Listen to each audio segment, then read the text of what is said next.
Hello everybody, today we are going to read a book called The Bookworm.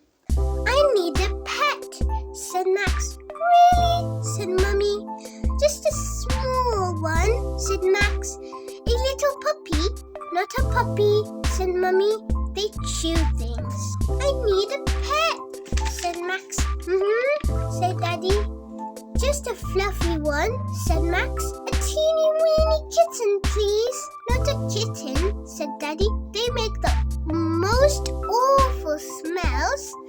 A penguin, said Max. It would melt our warm house, said Mummy. A shark, said Max. Too many teeth, said Mummy. A dragon, Max said. That would be cool, so cool. Don't be silly, said Daddy. Dragons don't exist. How about a nice goldfish, suggested Mummy. No, thank you, said Max. Goldfish just swim around in circles. They're boring. Max decided he would find a pet for himself. It wasn't easy. Birds were very chatty, but they didn't want to live in houses. Wasps didn't mind living in houses, but they were very unfriendly. Flies were very friendly, but they had some revolting habits. But then Max found a pet that was just right for him. A worm? said Daddy. Ew! Just make sure it stays in your room, said Mummy, and look after it.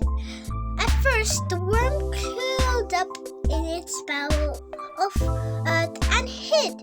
It takes time to make friends with a new pet, so Max tried to be patient. Max sang its songs, stroked its lumpy back, and read it bedtime stories.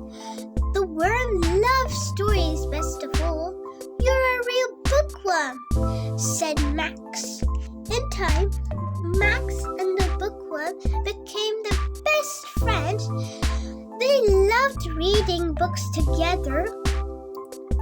They read that worms like to eat fruits, leaves, and earth. But this bookworm liked curry and extra hot chili crisps most of all. The bookworm loved those. Max noticed that the bookworm was changing color, and did the lumps on its back look more like spikes. Sometimes, when no one was watching, the bookworm chewed Max's pillow, and sometimes it made awful smell. Then one night, the bookworm sneezed, and smoke began to pour out of its head. Poor you, wailed Max, throwing his window open to let the smoke out. But the bookworm flew out too. Wow, squeaked Max. You're a dragon! How cool is that? But don't fly away forever. Come back soon, please. Max Dragon flew off into the night, and Max ran downstairs to tell all his parents about it. Don't be silly, said Daddy. Dragons don't exist. Max sighed. Do you know what? He said. I've changed my mind about having a goldfish. I loved one. Max was very fond of his pet goldfish, although it does seem to have lots of teeth. And the bookworm? It still comes home to visit Max, especially when there's a book at bedtime. The end. Bye-bye.